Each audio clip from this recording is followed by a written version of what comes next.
Okay, so first we're going to talk about the topper and the backer here.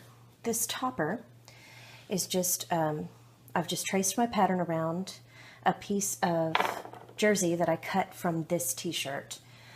So this is just my 10-inch pattern. It's the same one I've used in all my other tutorials. And when you cut from a garment, you need to make sure, for example, this is the arm of the t-shirt, you don't want any seams, you know, like from the armpit area or the sleeve or on the shoulder. You want to make sure that you cut your piece from a part of the garment that didn't have any seams in it. That's the only thing you have to take care of, take care for when you're cutting from a garment. Now for the backer, I'm going to use, I had this cute red flannel and I thought that it looked good with the white, so we're going to do a red and white pad with this one. Now this, I don't have any pajamas right now that I'm cleared or have permission to cut up. So I just used this red flannel, but it's exactly the same kind of material that you have in a flannel sheet, a pair of flannel pajama bottoms, you know, anything laying around, a receiving blanket. It's the same kind of material. It's just 100% cotton flannel. And I like flannel when I'm not using a fleece backer. I like flannel because it doesn't slide against the underwear. Now, whether you put a waterproof layer in this or not, flannel works as a backer. So that's what we're going to use. Now, let's talk about the absorbent layers. Now, because I'm not using a waterproof or even a water-resistant layer in this particular pad, I'm going to make this one so that it has more layers than I normally do. So this would be a heavy absorbency pad, just because I want to make sure that it's something that you would feel confident wearing, given that it doesn't have a fleece backer that's water resistant or, you know, a completely waterproof like PUL layer in it. You can certainly insert one of those, but we're going off the idea that this is someone who's making a pad with just stuff that she has in her home.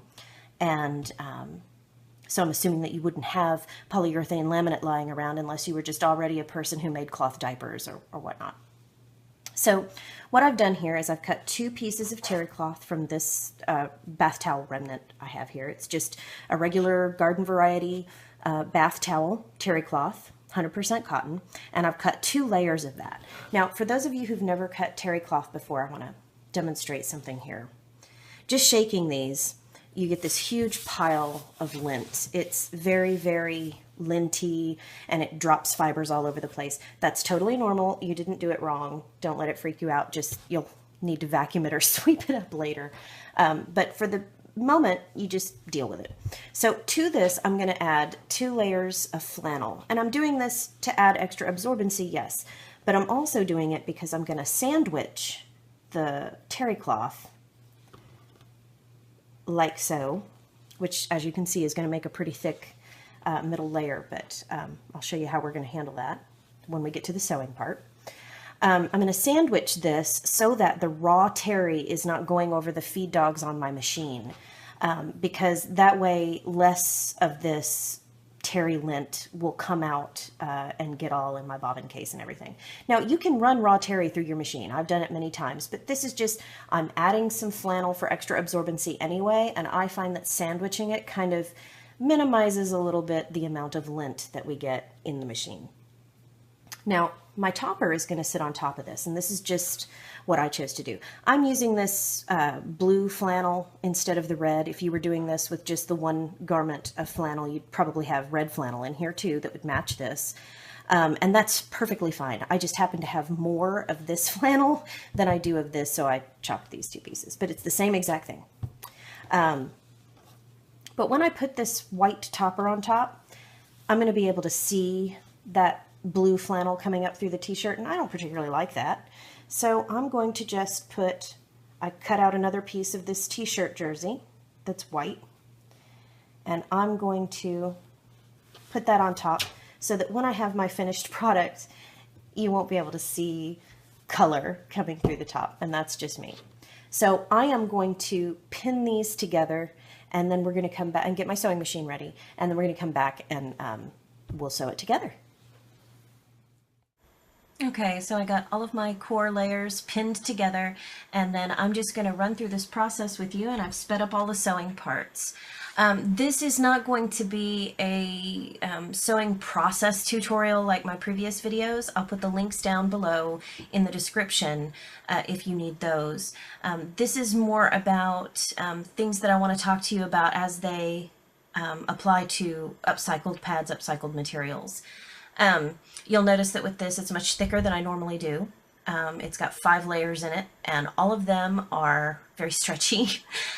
So this took me longer to sew than it would normally take. Again, patience and go slow, because you're going to use this thing for like years once you've got it made. It will be around and functional for years, so take the time to do it as well as you can. However, when you're working with multiple layers like this, it's going to get messy. It's not going to line up perfectly. Anytime you're using terry, you're going to have frayed edges. Flannel and terry and the t-shirt jersey piece that I have on the top here, those all stretch at different rates. So anticipate that this isn't going to be terribly easy. And in fact, you're going to see at the end of all of this that these pads don't look nearly as polished and perfect as my others. What I am actually doing before you here on the screen is I am sewing my very first stretchy fabric topper pads.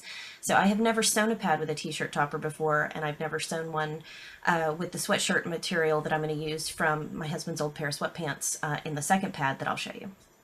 Don't worry about any of these uneven things, or if it looks ruffly, or if it looks rough on the edges, that's fine. Just trim your threads and soldier on. It's going to be okay. Now here I changed to red thread because I've always wanted a white and red pad. I've seen several that were done this way, and they're super, super cute. But you certainly don't have to change out your thread and get fancy. I just wanted to. So this one's going to have red threads on it. I think it turns out pretty well, although you can see every single mistake in the top stitching later on. You can giggle. I give you permission to giggle and judge. All right, here we go. Now what I've done is I've just anchored this to the topper. I took some time and centered it and made sure it was where it was supposed to be on there. But again, with this, I went much slower than I normally do. And I still made some wonky errors, but it still looks real pretty, you'll see. So what I'm about to do is sew the zigzaggy decorative stitch to anchor the core to the topper. And you'll note that I made sure to put that white t-shirt material side down facing the topper, because the whole purpose of that was so that it wouldn't be obvious that there was a different color material underneath the topper kind of poking up at you to ruin it. I wanted it to look professional and such.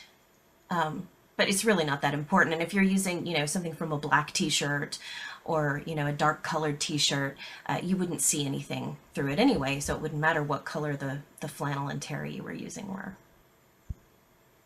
So I don't know if you can tell, even in this sped up video, you can see that I have a much messier situation going on here, and I'm sewing much more slowly and being much more careful. The important thing when you have something that's not perfect and that's very thick and bulky and awkward to sew with like this is that you just make sure you're grabbing all of the layers with your stitches. You don't have to, if you miss a stitch or two, that's okay. But make sure that you don't let one of your layers go unstitched to make a big enough section that would roll up on you later, because once you turn this and top stitch it, if you throw it in the laundry and there's a section that wasn't anchored down with any of the stitches, it will roll up eventually, and that can be uncomfortable and make the pad unusable without, completely ripping all the stitches out and starting from scratch. That's what I mean when I say pad surgery, is when you spend an hour ripping all the stitches out and opening a pad up so that you can redo it.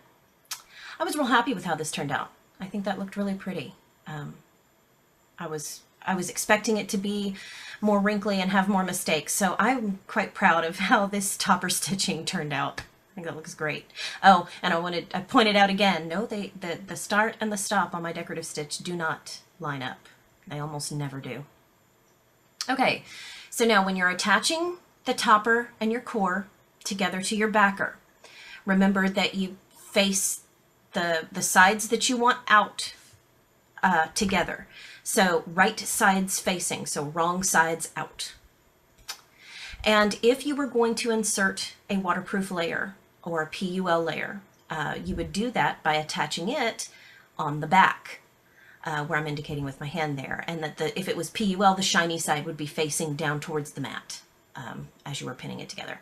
And then I'm just going to pin this and then come back and let you watch the sewing process of attaching the topper to the backer. And again, this pad is made out of, you can make exactly this same pad with nothing but a bath towel and some flannel and an old t-shirt. And if you didn't want to use all of those things, just the flannel and the toweling would be perfect. You wouldn't need to pull a t-shirt out. You could also use t-shirt for some of the absorbent layers on the inside, but that would be so much harder to sew with. So I really recommend going with the terry if you have some. Any old bath towel, hand towel. I don't know, I just love watching myself sew in sped up video. I highly recommend it. Just videotape yourself sewing at some point, and then, you know, because when you're in this process, it's so slow and laborious, and you think, gosh, I must look like a baby gazelle. And then you watch yourself on high-speed video, and it looks like you know what you're doing. It's awesome. All right, now I just did this with a 1/4 inch seam allowance like I always do. Going around here. Trying to think what else should I say about this. Oh, it was really, really slim because, you know, I'm usually using a fleece backer. And with just the layer of t-shirt knit jersey and the piece of flannel, it was super, super floppy and slim, and it felt really different sewing this one together. Okay, so now I'm going to take this, I'm going to clip it, I'm going to turn it and top stitch it, put some snaps on it, and then I'll show you the end product. This is what it looked like when it was all finished. And I think it's really fantastical. I think it's really awesome. Now, for upcycled closure, I have seen people tie bows. You know, they will poke a hole and just tie ribbons and use ribbons to tie a bow instead of using a snap. But you can use buttons, you can use any kind of snap you have available, or poppers, or ribbon, or anything you want to